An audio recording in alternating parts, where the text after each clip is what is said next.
Welcome to Lightfusion. In this video, we're going to show you how to create 3D models of projects that don't have 3D data available for them already.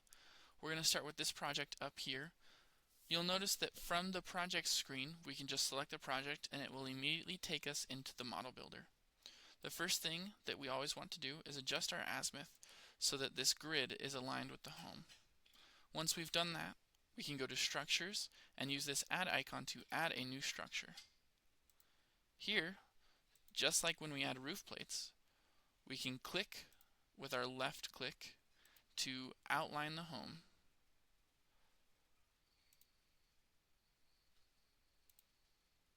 Once we've added the base points that we would like to add, we can press Enter, and then before finishing, it's always a good idea to go through and double check everything and make sure that we have our points exactly where we want them to be.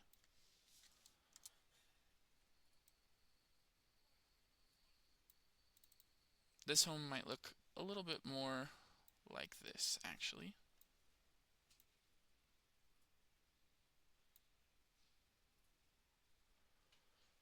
Okay, now that we've finished adding all of our points, we can hit Create Structure in order to create the structure. If you are not happy with how this looks and would like to start over instead, you can click Reset. Additionally, before creating our structure, we can set the height and tilt of our plates. These being the default figures for now, we're going to leave them as is and make changes later as needed. You'll notice that our system has gone in and placed all possible roof plates that you might need in order to create the structure. We don't need all of them though. For instance, plates B and E can be deleted. To draw our roof plates, simply click the Draw Plate icon and draw plates as you would in the 3D editor, this being the 2D editor. I will pause the video and return after we've drawn all of our plates. Okay, now we can view the completed roof plates on this roof. We can also switch into 3D view in order to see that we may need to do a little bit more work to line some of these up. For instance, plate A may not function at the current angle that we have it set it at, or we can simply reduce its length in order to bring it closer to being lined up with plate C. We'll do that just one more time.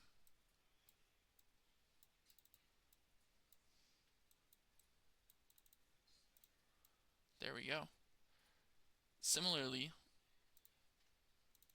this point on plate C can be dragged up, and plates F and D can be rearranged to meet it and bring that closer to itself. Let's say though that we need to account for this tree here on the property.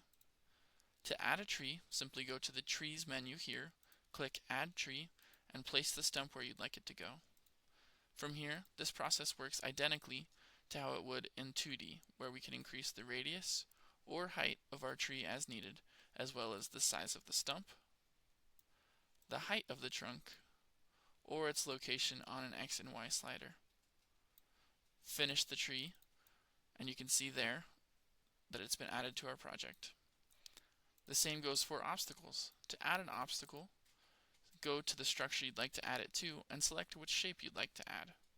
We're going to act as if there's a circular vent right here on the roof. Now we can view its size in feet, adjust its height also in feet,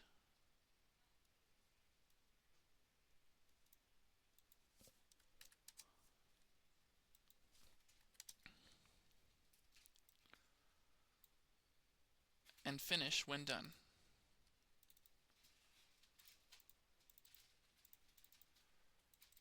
Okay. You can do this as many times as you need to in order to add obstacles or trees to a project. When finished, hit Save. And there you have it, a finished 2D to 3D workflow with obstacles and trees. This model will have the same fire setbacks, heat map, and even sun position capabilities as other models, as well as being able to be displayed in augmented reality for your customers.